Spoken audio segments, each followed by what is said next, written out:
বন্ধুরা, আজকে আমি তোমাদের একটি গল্প বলে শোনাবো। আমার গল্পটি হলো একজন বিখ্যাত ব্যক্তিকে নিয়ে।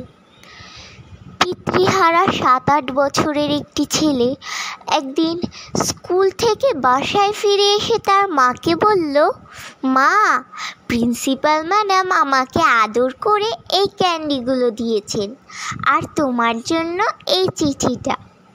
চিঠিখানা পড়ে মা কেঁদে ফেললেন। মায়ের চোখে জল দেখে ছেলেটি অবাক হয়ে তার মাকে জিজ্ঞেস করলো, মা, তুমি কাঁদছো কেন? মা নিজের চোখের জল মুছে ফেলে বললেন, বাবা, এটা আনন্দের কান্না। আয়, তোকে চিঠিটা পড়ে শোনাই।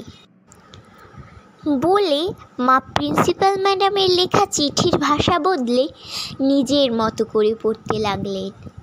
ম্যাডাম, আপনার ছেলেটি সাংঘাতিক জিনিয়াস। ওকে পড়ানোর মতো শিক্ষক আমাদের এই ছোট শহরে নেই। তাই আপনার কাছে অনুরোধ থাকবে, ওকে বড় কোনো শহরের ভালো কোনো স্কুলে ভর্তি করিয়ে দিন। এই ছেলেটি একদিন বিশ্বে প্রচুর সুনাম অর্জন করবে।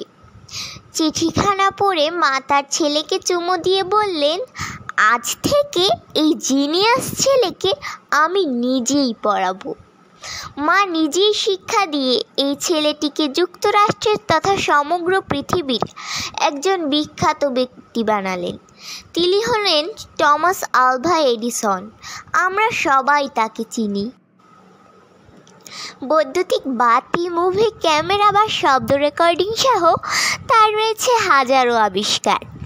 একদিন টমাস তার মায়ের মৃত্যুর পর তার মায়ের সেই ছোট্ট এবং পুরনো বাড়িতে গেলেন।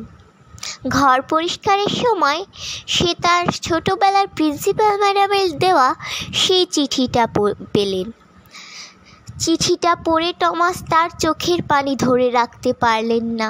তাতে লেখা ছিল, আপনার ছেলে টমাস একজন মেন্টালি রিটায়ার্ড।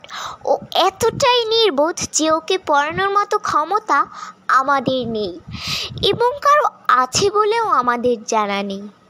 এই ছেলেটি যদি আমাদের স্কুলে পড়ে তাহলে আমাদের স্কুলের সুনাম ক্ষুণ্ণ হবে। তাই কমিটির সিদ্ধান্ত অনুযায়ী এই ছেলেটিকে আমাদের স্কুল থেকে স্থায়ীভাবে বহিষ্কার করা হলো। নৈতিক শিক্ষা। একজন মায়ের উচিত সর্বদাই তার সন্তানের সাথে পজিটিভ আচরণ করা।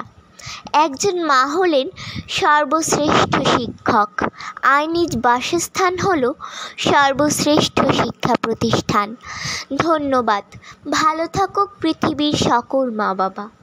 Find Hera.